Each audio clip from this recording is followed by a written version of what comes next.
दोस्तों, स्वागत है थ्योरी ब्रेकर में। आज हम अशफोर्ड हाउस की भूतिया कहानी का अनवेल करेंगे। एक ऐसा स्थान जहां समय रुक जाता है और रेस्टलेस स्पिरिट्स घर के अंदर घूमते रहते हैं। अशफोर्ड हाउस एक विशाल विक्टोरियन मैंशन जो एक छोटे से गांव के बाहरी इलाके में स्थित है, 1800 के दशक के अंत में अशफोर्ड फैमिली द्वारा निर्मित किया गया था। यह महल जैसी इमारत एक पहाड़ी की चोटी पर गर्व से खड़ी थी। इसके विशाल शिखर गांव के नीचे लंबे साए डालते थे। लेकिन अशफोर्ड हाउस कोई सामान्य घर नहीं था।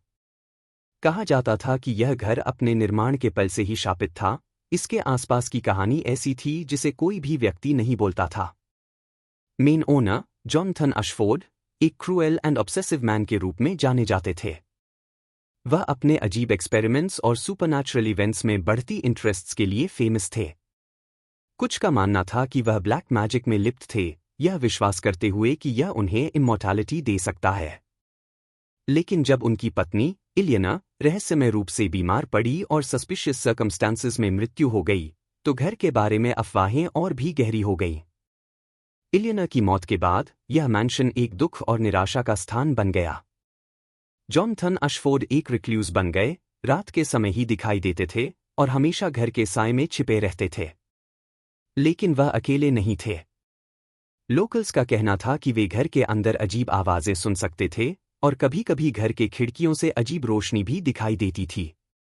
1912 में जॉनथन अशफोर्ड की रहस्यमय मृत्यु के बाद मैंशन को छोड़ दिया गया।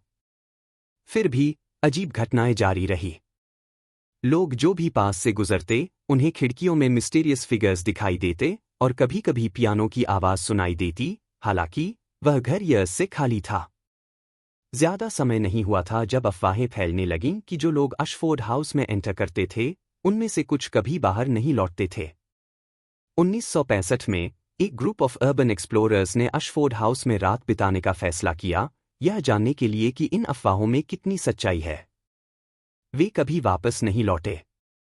उनके द्वारा छोड़ी गई चीज एक रिकॉर्डिंग थी जिसमें एक धुंधली सीली हुई हॉलवे दिखाई देती है और दूर से पियानो की हल्की आवाज आती है। जैसे ही कैमरा आवाज की ओर जूम करता है, एक फिगर दिखाई देती है, एक महिला सफेद रंग के कपड़े पहने हुए, उसका चेहरा लंबे काले बालों से ढका हुआ। फुटेज में आखिरी आवाज जो सुनी जाती है वह एक डरावनी चीख की थी। आज भी अशफोर्ड हाउस मॉन में खड़ा है, इसकी खिड़कियां बोर्डेड हैं और दरवाजे सील्ड किए गए हैं। लेकिन हर साल जॉनथन अशफोर्ड की डेथ एनिवर्सरी पर खिड़कियों में रोशनी फिर से जलने लगती है और दूर से पियानो की आवाज सुनाई देती है। लोकल्स का कहना है कि वह घर अब भी अशफोर्ड फैमिली की रेस्टलेस सोल्स को समेटे हुए है और यह सबसे अच्छा है कि उस पहाड़ी पर खड़े घर से दूर रहें। आज के लिए इतना ही, हम फिर मिलेंगे एक नई और रहस्यमयी मिस्ट्री के साथ। तब तक के लिए हमारे चैनल थ्योरी ब्रेकर को लाइक, शेयर एंड सब्सक्राइब करें।